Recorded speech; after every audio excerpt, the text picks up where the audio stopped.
जाए तो संन्यास शब्द में बताना है कि कौन सा उपसर्ग प्रयुक्त हुआ है। तो जैसा कि आपको एग्जाम फर्स्ट चैनल पर हर प्रैक्टिस सेट में उपसर्ग और प्रत्यय के बारे में बताया जाता है दोस्तों, तो यहाँ पर इस प्रश्न में जो सी विकल्प है, यानी कि यहाँ पर संन्यास में सम उपसर्ग का प्रयोग हुआ है, यानी कि आप ऐसे देखिए सम, ठीक है, इसके अलावा कोई और इसमें साइन नहीं रहेगा।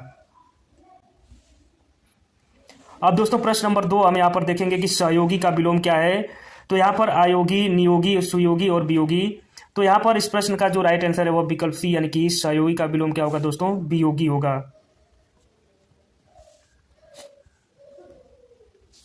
प्रश्न नंबर 3 देखेंगे कि कौन आता है रेखांकित पद किस सर्वनाम का उदाहरण है। अनिश्चयवाचक, प्रश्नवाचक, निश्चयवाचक और निजवाचक।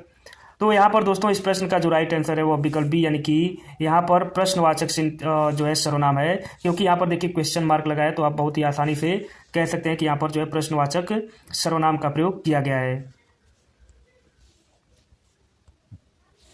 अब दोस्तों निम्नलिखित विकल्पों में से देशज शब्द का हमको चयन करना है यहाँ पर कि देशज शब्द कौन है। दुकान, चमचा, खूब और डिबिया। तो आप यहाँ पर खूब आपने सुना होगा कि जो डिबिया है वह देशज शब्द के अंतर्गत आता है, यानी कि इस प्रश्न का जो राइट आंसर है वह विकल्प डी, यानी कि डिबिया जो है वह कैसा शब्द है दोस्तों, देशज शब्द है। प्रश्न नंबर 5 हम देखेंगे कि विलोम शब्द के लिए सही विकल्प का चयन करना है दोस्तों। यहाँ पर विलोम शब्द के लिए सही विकल्प का चयन करना है। अंत का अस्त, अज्ञ का अर्थ, आगामी का विगत और अति का मर्त्य। तो दोस्तों इस प्रश्न का जो राइट आंसर है वो क्या होगा, यहाँ पर सही का चयन करना है दोस्तों। तो आगामी का विगत होता है। आगामी का मतलब आने वाला और विगत मतलब बीत गया।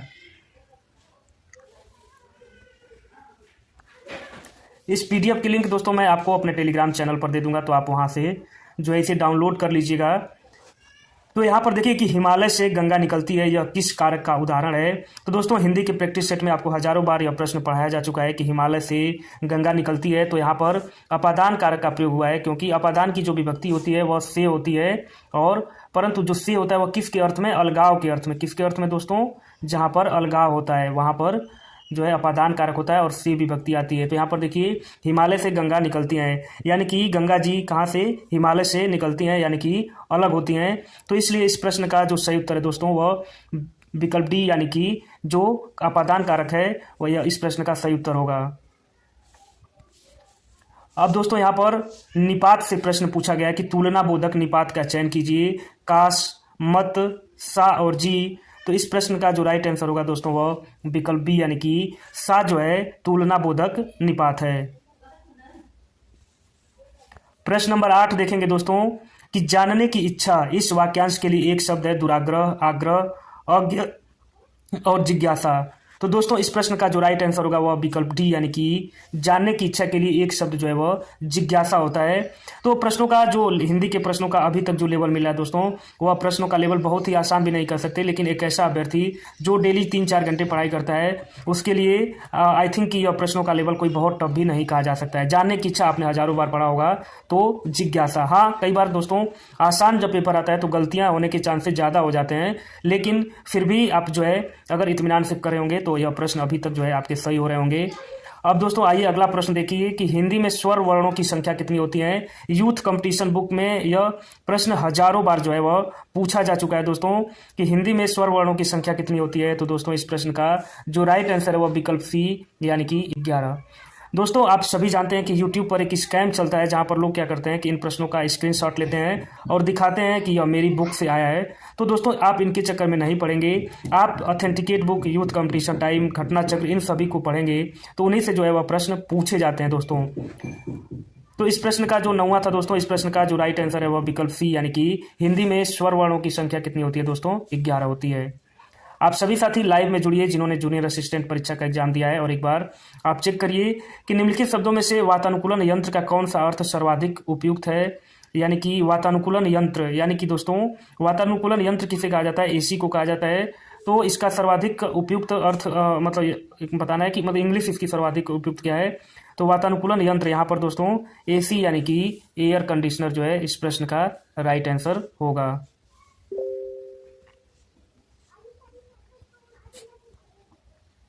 अब दोस्तों प्रश्न नंबर 11 देखेंगे कि निम्न में से विस्मयादि बोधक अव्यय कौन है, यह बताना है आपको।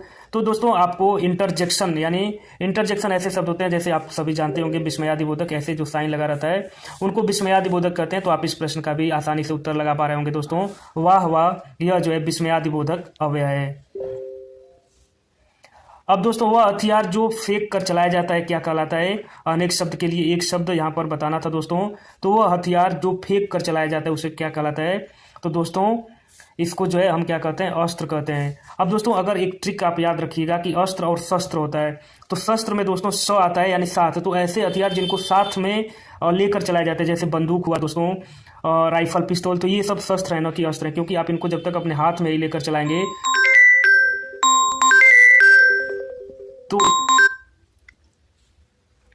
तो यहां पर दोस्तों इस प्रश्न का जो राइट आंसर होगा वह विकल्प सी यानी कि अस्त्र होगा।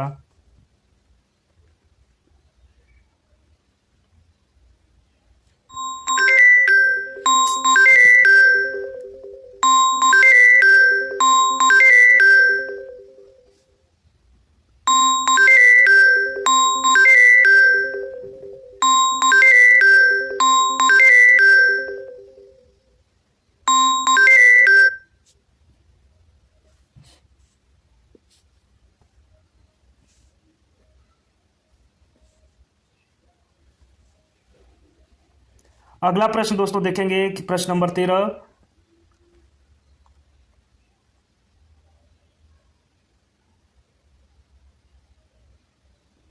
प्रश्न नंबर 13 देखेंगे दोस्तों यहां पर कि निम्नलिखित में से अशुद्ध शब्द का चयन कीजिए, यानी कि संवाद, गोपी, आविष्कार और निरोग। तो दोस्तों इस प्रश्न का जो राइट आंसर होगा वह विकल्प सी यानी कि जो निरोग लिखा है यह गलत लिखा है दोस्तों। यहां पर हमको बताना है कि कौन सा शब्द अशुद्ध है। प्रश्न नंबर 14 देखेंगे दोस्तों यहां पर।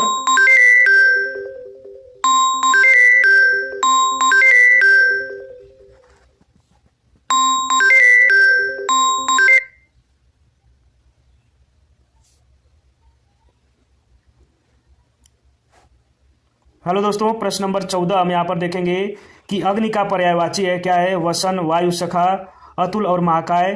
तो दोस्तों इस प्रश्न का जो राइट आंसर होगा वह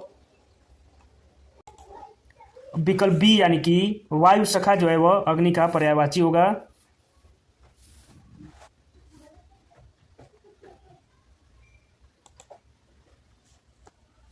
अगला प्रश्न देखेंगे दोस्तों कि नींबू का तद्भव रूप क्या है? नींबू, नीम, नीमू और नमक। नींबू का तद्भव रूप क्या है? तो यहाँ पर दोस्तों जो नींबू नहीं दोस्तों, निम्ब का तद्भव रूप क्या है दोस्तों? तो यहाँ पर इस प्रश्न का जो राइट आंसर होगा वह विकल्प सी यानी निम्ब जो है वह तत्सम शब्द है दोस्तों, और नीम जो है वह तद्भव शब्द है। जैसे आपने सुना होगा नीम का पेड़, तो नीम जो है वह तद्भव शब्द है।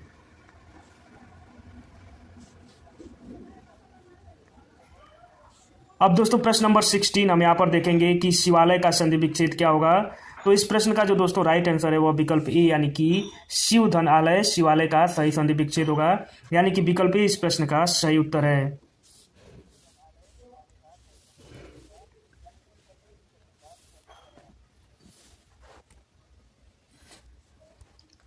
अगला प्रश्न हम यहाँ पर देखेंगे दोस्तों कि विज्ञापन शब्द में मूल शब्द क्या है दोस्तों? तो यहाँ पर हम कह सकते हैं कि ज्ञापन जो है दोस्तों वह मूल शब्द है, और उसमें बी जो है उपसर्ग का प्रयोग किया गया है दोस्तों। तो इस प्रश्न का जो राइट आंसर होगा वह विकल्प सी। अब दोस्तों प्रश्न नंबर 18 में बताना है कि निम्न में से तत्सम शब्द कौन सा है। आपको यह बताना है कि इसमें तत्सम शब्द कौन सा है दोस्तों। तो आप यहाँ पर देखिए कि कुआं लिखा है, जीभ लिखा है, कान लिखा है और आम लिखा है। तो दोस्तों ऐसे प्रश्न देखने में तो आसान होते हैं, पर कई बार परीक्षा में गलतियां हो जाती हैं। तो आप देखिए यहाँ पर कोई भी तत्सम शब्द नहीं है, क्योंकि जहाँ भी दोस्तों अगर चंद्रबिंदु आ जाए तो वह तो तत्सम कभी भी होता ही नहीं है। जैसे कुआं, तो यहाँ पर जो है यह तत्सम कभी होगा ही नहीं। जीभ, जिह्वा, आम का आम्र, कान का कर्ण। तो यहाँ पर इस प्रश्न का जो राइट आंसर है विकल्प यानी कि उपयुक्त में से कोई नहीं। प्रश्न नंबर 19 देखेंगे कि वाक्य के शुद्ध रूप का चयन कीजिए। हम गाना का कसरत कर रहे हैं, मैं गाने की कसरत कर रहा हूं, और मैं गाने का रियाज कर रहा हूं दोस्तों। तो इस प्रश्न का जो राइट आंसर है वह विकल्प डी यानी कि मैं गाने का रियाज कर रहा हूं। यहाँ पर गाने की कोई कसरत नहीं की जाती है दोस्तों, गाने का प्रैक्टिस किया जाता है और उसको हिंदी में रियाज कहा जाता है, यानी मैं गाने का रियाज कर रहा हूँ। महेंद्र किस संधि का उदाहरण है दोस्तों? तो यहाँ पर अगर देखा जाए तो यह गुण संधि का उदाहरण है दोस्तों, क्योंकि गुण संधि की विशेषता ये होती है कि ए ओ अर। तो महेंद्र में यहाँ पर जो है ए का प्रयोग हुआ है, तो यहाँ पर इस प्रश्न का जो राइट आंसर होगा वह विकल्प बी, यानी कि यहाँ पर गुण संधि का प्रयोग किया गया है।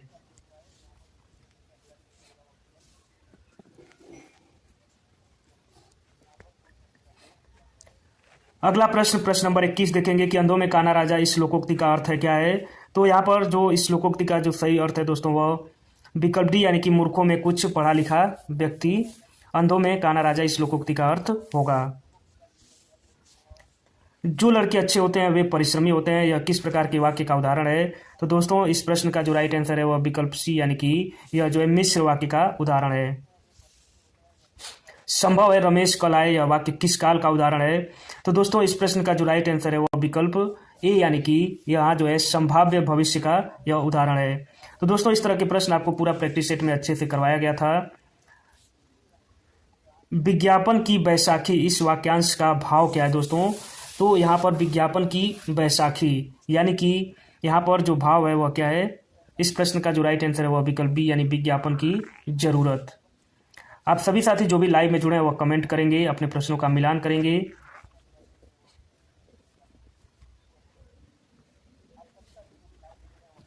अब दोस्तों प्रश्न नंबर 25 देखिए, पूछा गया कि राह खर्च किस समास का उदाहरण है। बहुब्रीहि, द्विगु, द्वंद्व और तत्पुरुष समास। तो यहाँ पर स्पष्ट है कि यहाँ पर दोस्तों तत्पुरुष समास का उदाहरण है, क्योंकि यहाँ पर अगर इसका विग्रह किया जाए तो राह के लिए खर्च, यानी राह का खर्च, तो यहाँ पर तत्पुरुष समास होगा। प्रश्न नंबर 26 देखेंगे दोस्तों कि शब्द के शुद्ध रूप का चयन कीजिए, यानी कि प्रसाद कैसे लिखा जाता है। तो दोस्तों इस प्रश्न का जो राइट आंसर है वह विकल्प डी, यानी कि प्रसाद लिखने का तरीका आपको बताना है कि प्रसाद कैसे लिखा जाएगा। तो दोस्तों यह जो है सबसे उपयुक्त तरीका है प्रसाद लिखने का।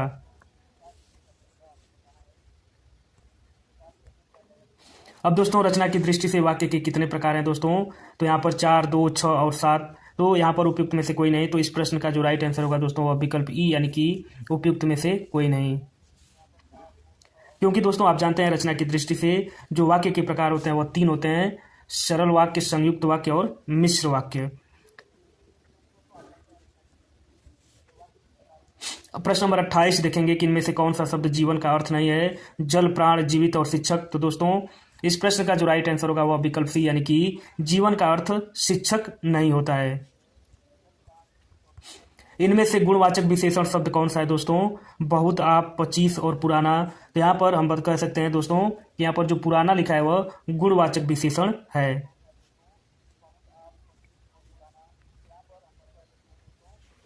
स्तब्ध होना, इस अर्थ को व्यक्त करने वाला मुहावरा है।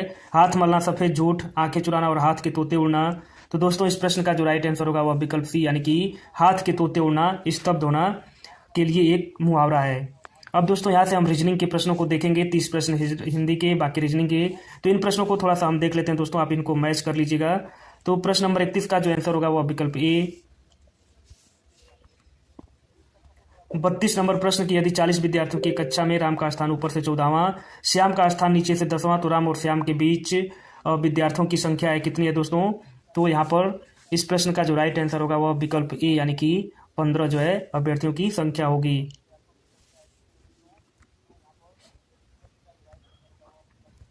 प्रश्न नंबर 33 देखेंगे दोस्तों, यहाँ पर डिक्शनरी में कैसे जो है उसको देखा जाएगा, इसको आपको बताना है। तो साथियों यहाँ पर पहले ई आएगा, उसके बाद एफ आएगा। ई क्यों आएगा दोस्तों, MOT, आप सब में देखिए यू है लेकिन यहाँ पर टी है, तो पहले टी आएगा, उसके बाद टी के बाद इसमें आई है और ई है, तो ई वाला पहले आएगा, उसके बाद एफ आएगा, फिर दोस्तों डी आएगा, ए, बी और सी, इस तरह से आएगा। तो यह क्रम जो है सही होगा 33 का ए। प्रश्न नंबर 34 का दोस्तों जो राइट आंसर होगा वह विकल्प ई, यानी कि उपयुक्त में से कोई नहीं।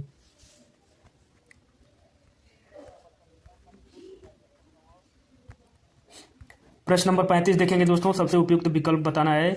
सेब क्या है, एक फल है, तो पीला क्या है दोस्तों, यह जो है एक रंग है। तो इसलिए इस प्रश्न का जो राइट आंसर होगा दोस्तों वह विकल्प सी, यानी कि रंग। एक निश्चित कोड भाषा में कॉल को लिखा जाता है तो कोड किया जाएगा। तो इस प्रश्न का जो राइट आंसर होगा दोस्तों वह जो है विकल्प बी, यानी कि ODNM।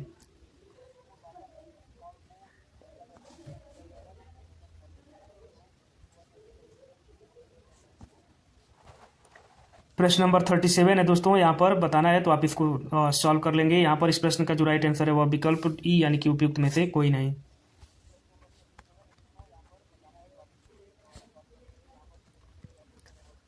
और तीसरे प्रश्न का जो दोस्तों आंसर होगा वह यहाँ पर विकल्प डी यानी कि ये वाला जो है सही होगा।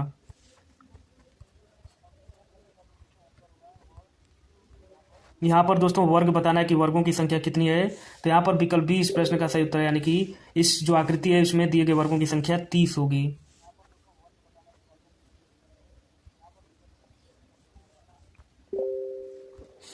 निम्नलिखित में से कौन सा एक रिश्ते में प्रभावी संचार का सबसे अच्छा उदाहरण है दोस्तों? तो प्रश्न नंबर 40 का जो राइट आंसर है दोस्तों वह विकल्प सी यानी कि जवाब देने से पहले सुनना।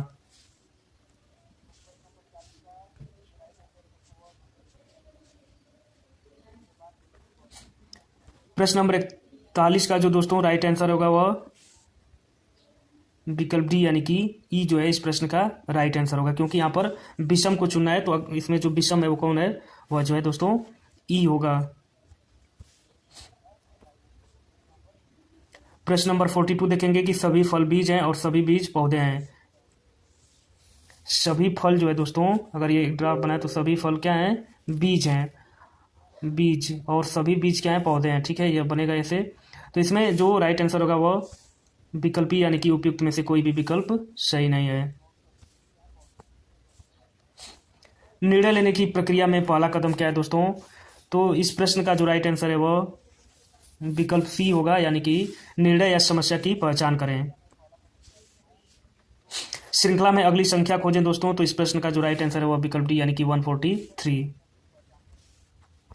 और प्रश्न नंबर 45 की यदि n इज इक्वल टू 14 और पैन इज इक्वल टू 13 है तो पिन, तो इस प्रश्न का जो राइट आंसर होगा दोस्तों वह विकल्प डी यानी कि 39 जो है इस प्रश्न का सही उत्तर है।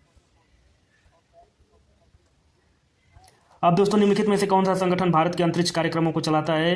तो इस प्रश्न का जो राइट आंसर है दोस्तों वह विकल्प बी यानी कि इसरो।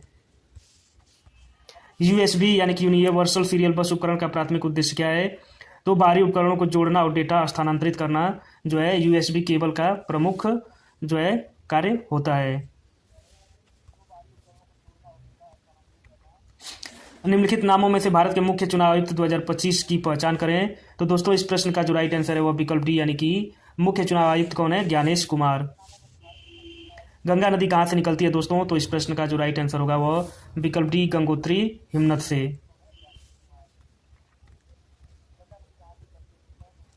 किस राष्ट्रवादी नेता ने स्वतंत्रता संग्राम के दौरान भारत छोड़ो आंदोलन शुरू किया था दोस्तों? तो आप सभी जो इस प्रश्न का उत्तर जानते हैं, महात्मा गांधी। निम्नलिखित में से किस राज्य में कोयले के समृद्ध भंडार हैं? तो दोस्तों इस प्रश्न का जो राइट आंसर है वह विकल्प बी यानी कि छत्तीसगढ़ में। निम्नलिखित प्रकार के कंप्यूटरों को प्रसंस्करण शक्ति में सबसे छोटे से लेकर सबसे बड़े तक व्यवस्थित कीजिए। तो यहाँ पर सबसे पहले सूक्ष्म कंप्यूटर, लघु कंप्यूटर, मेन फ्रेम और सुपर कंप्यूटर, तो आप जो है इनको डायरेक्ट ABCD लिख सकते हैं।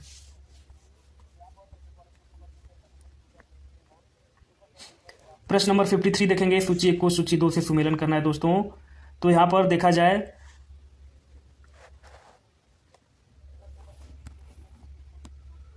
माइक्रोसॉफ्ट वर्ड क्या है दोस्तों? यह एक वर्ड प्रोसेसर है। लिनक्स क्या है? एक संचालन प्रणाली है।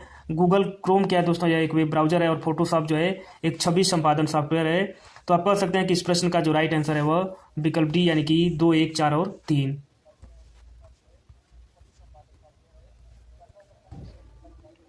निम्नलिखित में से किसका व्यापक रूप से घरेलू ईंधन के रूप में उपयोग किया जाता है दोस्तों? तो आप सभी दोस्त जानते होंगे इस प्रश्न का जो सही उत्तर है LPG। भारत का कौन सा बैंक मुद्रा नोट जारी करता है दोस्तों? तो इस प्रश्न का भी जो सही उत्तर है वह विकल्प डी यानी कि RBI जो है वह करेंसी नोट जारी करता है।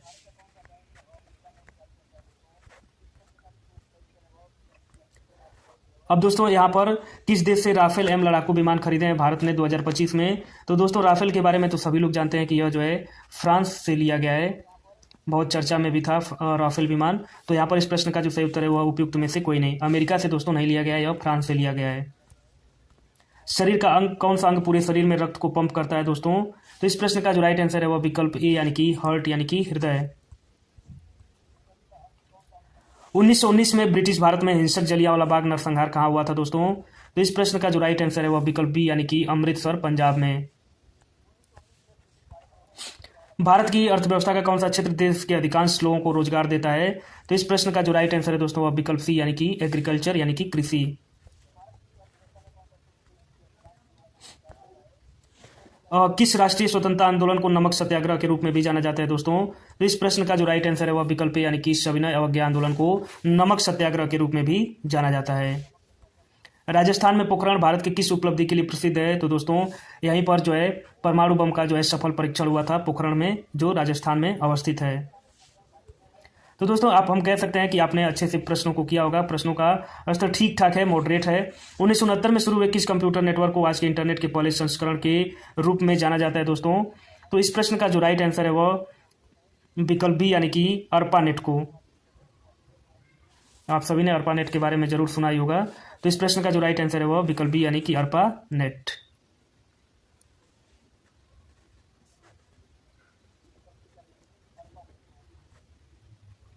भारत में स्वदेशी आंदोलन 1905 से 1908 के दौरान मातृभूमि को समर्पित कौन सा गीत लोकप्रिय हुआ दोस्तों? तो जब स्वदेशी आंदोलन चल रहा था तो उस समय जो गीत लोकप्रिय हुआ था वह वंदे मातरम था दोस्तों, यानी कि हम कह सकते हैं कि विकल्प सी जो इस प्रश्न का सही उत्तर है।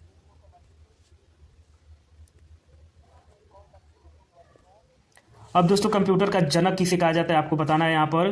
तो कंप्यूटर का जनक दोस्तों चार्ल्स बेबेज को कहा जाता है, यानी कि विकल्प डी इस प्रश्न का सही उत्तर है। 2020 में दुनिया में फैली महामारी की पहचान कीजिए दोस्तों। तो यह कौन नहीं जानता है कि कौन सी महामारी आई थी 2020 में दोस्तों? कोविड-19 यानी कि विकल्प डी।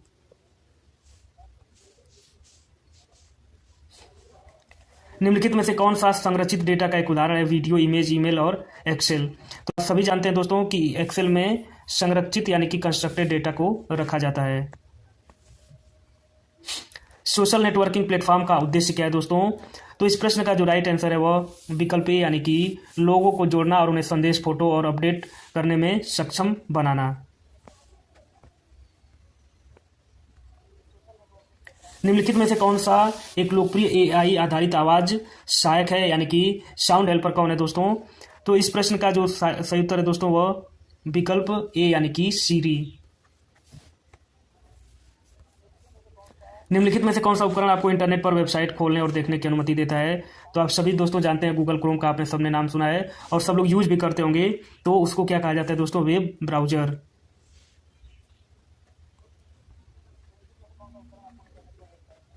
यहाँ पर बताना है सही ईमेल पता कौन सा है दोस्तों? तो यहाँ पर कोई भी सही नहीं है, यानी कि यहाँ पर उपयुक्त में से कोई नहीं।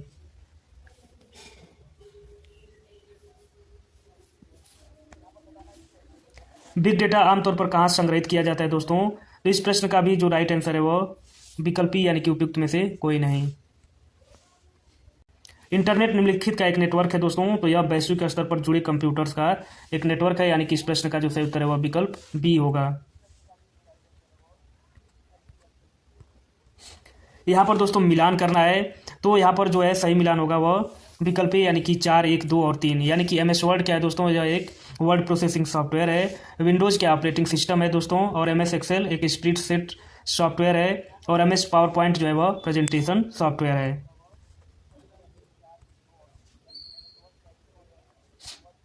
निम्नलिखित में से कौन सा डिजिटल उपकरण राजमार्गों पर बिना रुके स्वचालित टोल भुगतान की अनुमति देता है? तो दोस्तों इस प्रश्न का जो राइट आंसर है वह विकल्प सी यानी कि फास्टैग। आप सभी ने देखा होगा, आपने सुना होगा फास्टैग के बारे में। मानचित्र और पोस्टर जैसे बड़े चित्रों को छापने के लिए किस हार्डवेयर उपकरण का उपयोग किया जाता है दोस्तों? तो यह प्रश्न भी कई बार परीक्षाओं में पूछा जा चुका है। तो यहाँ पर जो बड़े चित्र जो आपने होर्डिंग और बैनर्स देखे हैं दोस्तों, वह सभी किसके द्वारा जो है बनाए जाते हैं? वह प्लॉटर के द्वारा।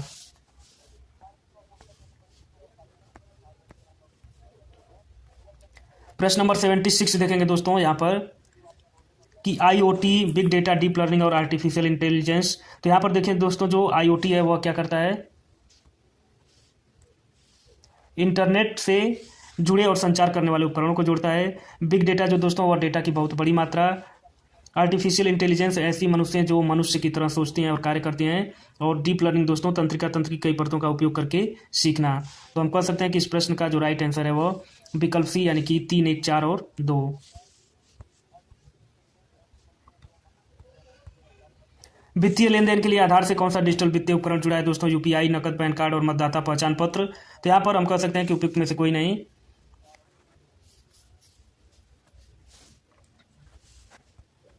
ई गवर्नेंस क्या है दोस्तों? तो इस प्रश्न का जो राइट आंसर होगा वह विकल्प यानी कि सरकारी सेवाएं प्रदान करने के लिए इंटरनेट का उपयोग करना ई गवर्नेंस कहलाता है। निम्नलिखित में से कौन सा आर्टिफिशियल इंटेलिजेंस का उदाहरण है दोस्तों? तो आप सभी ने चैट जीपीटी का नाम सुना होगा और आप चैट जीपीटी आप यूज भी करते होंगे। तो चैट जीपीटी जो है वह एआई का एक उदाहरण है। निम्नलिखित में से कौन सा डिजिटल वॉलेट है दोस्तों? Bank passbook, cash counter, ATM machine. Paytm. तो दोस्तों पेटीएम जो है वह कैसा है? डिजिटल वॉलेट है। निम्नलिखित में से किस नदी को गोरखपुर का शोक कहा जाता है दोस्तों? तो इस प्रश्न का जो राइट आंसर है वह विकल्प ए यानी कि राप्ती नदी के किनारे गोरखपुर बसा हुआ है, तो राप्ती नदी को गोरखपुर का शोक कहा जाता है। उत्तर प्रदेश के निम्नलिखित में से किस जिले में कैमूर वन्यजीव अभ्यारण्य स्थित है? तो दोस्तों इस प्रश्न का जो राइट आंसर है वह विकल्प ए यानी कि सोनभद्र। 1527 में खानवा के युद्ध में बाबर ने मेवाड़ के किस शासक को हराया था? तो दोस्तों इस प्रश्न का जो राइट आंसर है वह विकल्प बी यानी कि मेवाड़ के राणा सांगा को। काशी तमिल संगमम 3.0 उत्तर प्रदेश के किस नगर में 15 फरवरी से 24 फरवरी 2025 के आयोजित किया गया? तो दोस्तों काशी तमिल संगमम से जरूर प्रश्न पूछा ही जाता है, तो यह जो है वाराणसी में आयोजित किया गया। निम्नलिखित में से उत्तर प्रदेश के कौन से हवाई पत्तन और उनकी अवस्थिति सही सुमेलित नहीं है? चकेरी कानपुर यह सुमेलित है, बमरौली प्रयागराज, हिंडन गाजियाबाद, कल्याणपुर अंतर्राष्ट्रीय हवाई पत्तन या अलीगढ़ यही दोस्तों सुमेलित नहीं है। उत्तर प्रदेश के निम्न गंगा नहर के संबंध में निम्नलिखित कथनों पर विचार कीजिए। यह नहर 1878 में बनाई गई थी। यह बुलंदशहर जिले में नरौरा से गंगा से निकलती है और यह तमसा नदी पर बनाया गया है। तो दोस्तों इस प्रश्न का जो राइट आंसर है वह विकल्प बी यानी कि 1 और 2 दोनों सही है, तीसरा ही गलत है, बाकी 1 और 2 दोनों सही हैं। 2025-26 के लिए उत्तर प्रदेश का दोस्तों बजट कितना रखा गया था? तो यह जो है आप इसको याद करेंगे, यहाँ पर 808736.06 करोड़।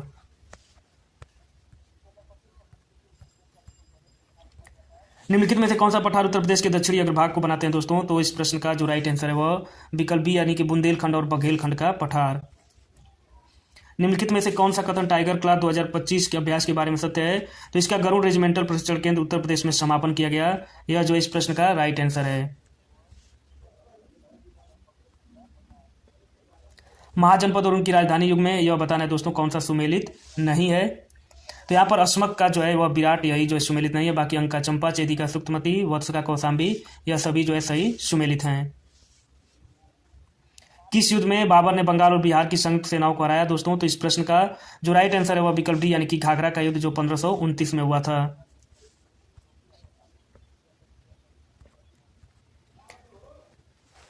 GNIDA का पूर्ण रूप क्या होगा दोस्तों? तो इस प्रश्न का जो राइट आंसर है वह विकल्प बी यानी कि Greater Noida industrial development authority.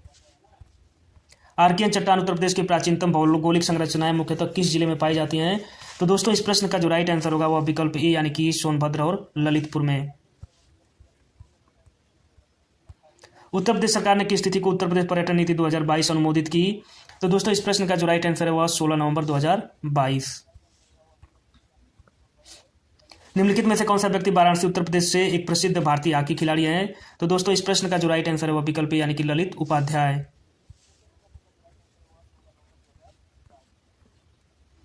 Magadh में शुंग वंश को किस वंश ने प्रतिस्थापित किया दोस्तों?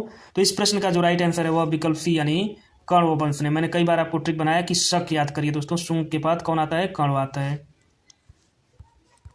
2024 में शुरू ऑपरेशन द्रोणगिरी जो भू अंतरिक्ष तकनीकी नवाचार को बढ़ाने के लिए शुरू किया गया था, निम्नलिखित में से किन राज्यों में कार्यान्वित किया गया दोस्तों?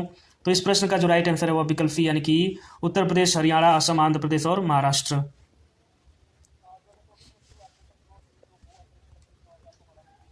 भारत का मानक समय IST के बीच में संबंध निम्नलिखित कथनों पर विचार कीजिए दोस्तों।